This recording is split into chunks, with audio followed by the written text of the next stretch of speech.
अचानक किसी ने जोर से दरवाजा खटखटाया और खटखटाते ही चला गया।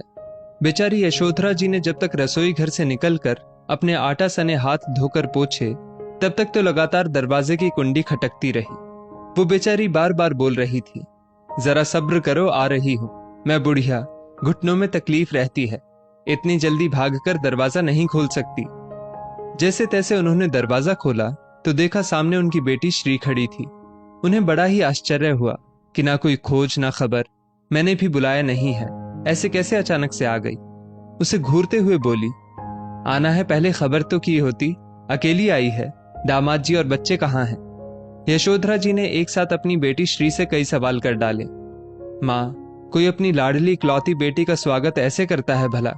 मुझे तो लगा था कि आप मुझे यूं अचानक सामने देखकर खुशी से चिल्लाने लगेंगी और मुझे गले लगा लेंगी, लेकिन यहाँ तो उल्टा ही हो रहा है। आप दुनिया की पहली ऐसी माँ होंगी जो अपनी बेटी को आया देखकर खुश होने के बजाय परेशान हो रही है। क्या मैं अकेली नहीं आ सकती? हर बार आपके दामाद जी और बच्चों के साथ आना जरूरी है? कहते हुए श्री अपना सामान उठाकर घर के अंदर आ गई और माँ से पूछने लगी, भाभी नहीं दिख रही? भाभी जल्दी से नाश्ता पानी लाइए, आपकी ननद आई है।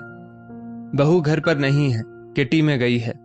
ओह, तो इसीलिए आप घर संभाल रही हैं और खाना पका रही है।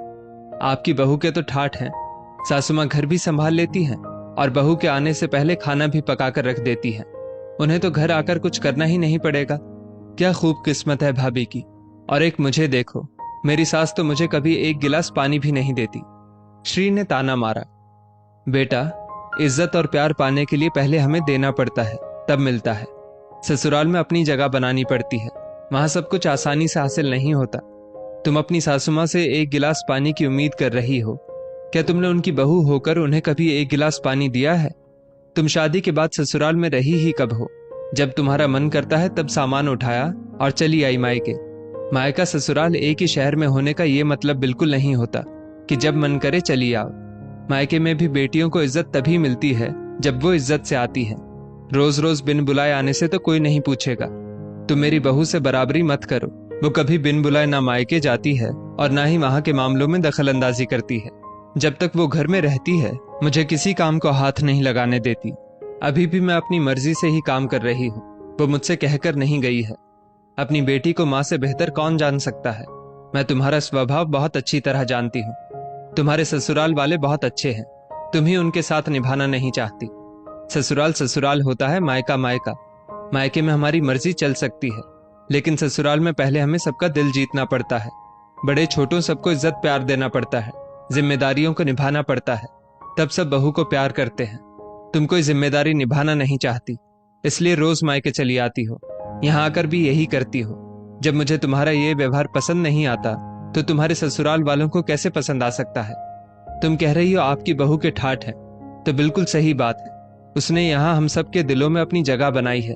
वो रोज रोज तुम्हारी तरह ससुराल वालों से लड़ झगड़ कर मायके नहीं भागती।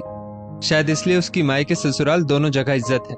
जब तक उसे बुलाया नहीं जाता वो कभी नहीं जाती।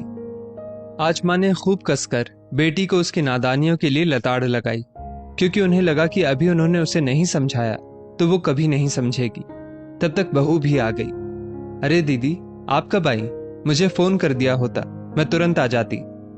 नहीं भाभी, मैं वापस जा रही हूँ। अभी मेरी सासू माँ का फोन आ गया कि वो गिर पड़ी है, इसलिए मुझे जाना ही होगा। फिर आऊंगी आपके पास रहने। और जल्दी से बाहर निकल गई।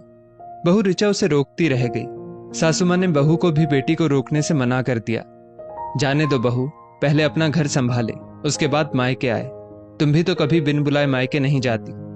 आज ऋचा भी समझ गई सासू माँ ने अपनी बेटी को जिंदगी का सबक पढ़ाया है, तभी वो दरवाजे से उल्टे पांव लौट गई। दोस्तों, अगर सभी माता पिता अपनी बेटियों को गलत बातों पर ऐसे ही सबक सिखाएं तो कोई घर बिगड़ेगा और टूटेगा नहीं। दोस्तों, इस